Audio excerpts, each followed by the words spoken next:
Heavy snowfall, driving rain, and surging runoff. Elements of nature whose only ambition is to find pathways downstream. When early Californians chose to settle close to the water's edge, they had to contend with the river's desire to overwhelm the valley floor. In the early 1800s, innovative landowners and farmers began protecting lives and livelihoods from the certainty of seasonal flooding.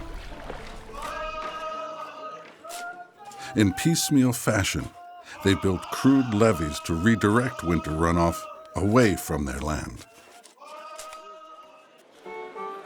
Accelerating the progress of levee construction came with the passage of the Federal Swamplands Act of 1850. Farmers were able to purchase land in the floodplain if they built the levees and drainage needed to reclaim the land for agricultural purposes. A bonus incentive was full reimbursement of the purchase price. And although they had great resolve and the best of intentions, levees built by property owners were fragile, prone to seepage and movement, and of course, the unruliness of the river.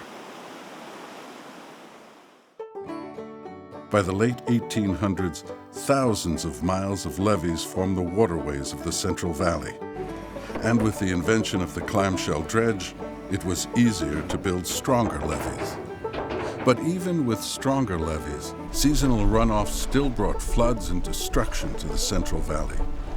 In order to protect lives and property, the state of California, working with the U.S. Army Corps of Engineers, began implementing flood control strategies in the early 1900s. To help the Corps, the state legislature created the State Reclamation Board in 1911. Together, they began managing flood control activities in the Central Valley. This included removing the sediment left over from hydraulic gold mining. Mining deposits were choking river channels and increasing flood risk. To sustain this critical and expensive flood management effort, the California legislature created in 1913 the Sacramento-San Joaquin Drainage District. This allowed assessments on the district's 1.7 million acres of land, and property owners began to pay fees for flood protection efforts. With the additional funding, the Corps and the state began strengthening existing levees and dredging more channels. Weirs and bypasses were also built to relieve pressure on the system during periods of high water.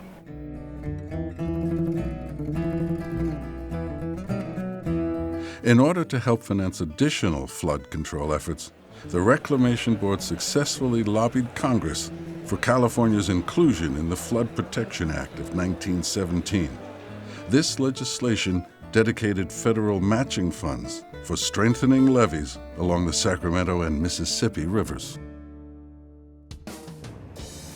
Another broad leap in flood protection came between 1930 and 1970 with the construction of major dams by the U.S. Army Corps of Engineers and the California Department of Water Resources. The addition of dams upstream of the levee system would spare thousands of lives and avert billions of dollars in property damage.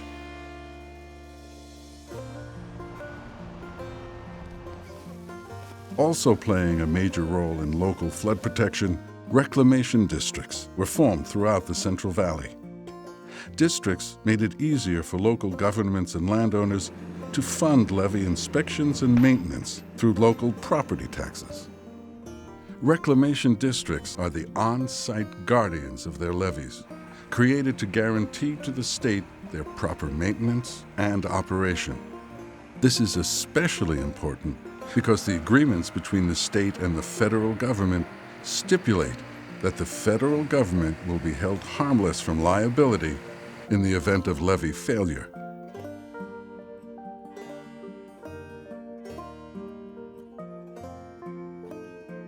To reduce the risk of levee failure, any modification or encroachment to a levee in the flood control system requires board review, approval, and a permit, and all work must comply with Corps of Engineers standards.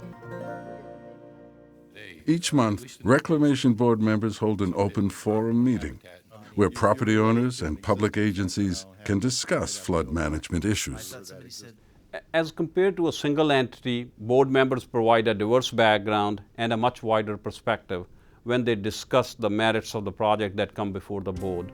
This results in a well-balanced, thought-out decision-making process. Board members serve at the pleasure of the governor and require Senate confirmation. They have a professional support staff that provides review and analysis, including habitat restoration and environmental compliance considerations. The board works closely with the Department of Water Resources in the areas of levee inspection, maintenance, and encroachment compliance. This includes citing everything that is unlawfully built in the floodplain, as well as anything within 10 feet from the toe of the levee. When there is an unauthorized encroachment, the board issues a citation and verifies that compliance has been met. Although these flood control measures reduce our vulnerability, they do not reduce the potential for disaster. California's flood control system will always be at risk to the exceptional storm. This became most apparent during Hurricane Katrina, where levees similar in composition to ours failed, leaving residents, businesses, and industries of New Orleans inundated with floodwater. But the New Orleans scared the dickens out of people, me included.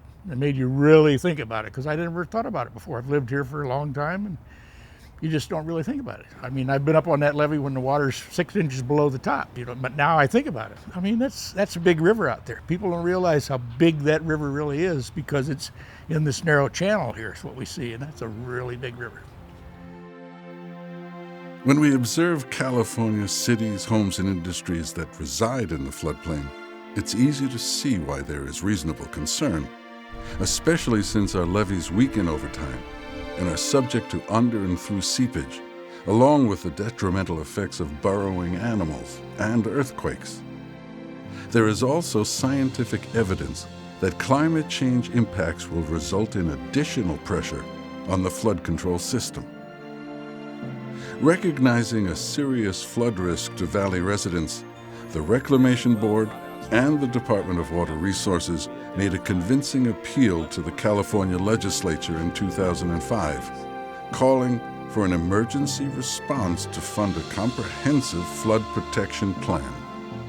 After gaining legislative and voter approval in 2006, the passage of Propositions 84 and 1E became the funding stimulus for major flood control improvements throughout the Central Valley. The engineering plans for the emergency levee repairs and early implementation projects came before the board at a steady pace. Prompt review, approval, and permitting allowed local flood agencies, the Department of Water Resources, and the Corps of Engineers to begin work without undue delay. The objective was for the most critical sites to receive attention before the arrival of the next wet season. Soon after, an in-depth evaluation of the entire flood control system got underway with the launch of Flood Safe California, a comprehensive program to improve public safety through integrated flood management.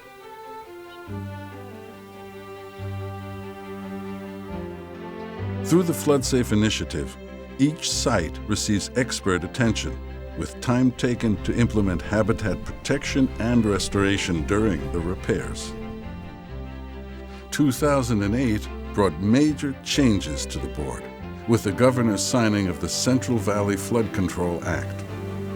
To better reflect its regulatory role, the Reclamation Board was renamed the Central Valley Flood Protection Board. Along with their new name, the legislature increased the board's authority and responsibility to effectively supervise the planning and implementation of flood risk reduction activities. To maintain an ongoing strategy, every 5 years, the board will examine and approve a Central Valley Flood Protection Plan. Authoring the plan is the California Department of Water Resources in coordination with the U.S. Army Corps of Engineers, local stakeholders, and the general public. The Central Valley Flood Protection Plan is a long-term investment strategy with ambitious and conscientious goals for improving integrated flood management in the Sacramento-San Joaquin Valley. This includes creating strong working partnerships with local flood protection interests, developing strong integrated flood management options with a foundation in social, environmental, and economic sustainability. Having a workable flood risk reduction plan is essential to the board in the approval and monitoring of effective flood protection activities. For more than a century, flood protection for the Central Valley has been the board's #1 priority, with the goal of seasonal runoff safely passing through the floodway. With more than 3 million people and $47 billion in property at stake, the board will continue to aggressively contend with the river's desire to overwhelm the valley floor.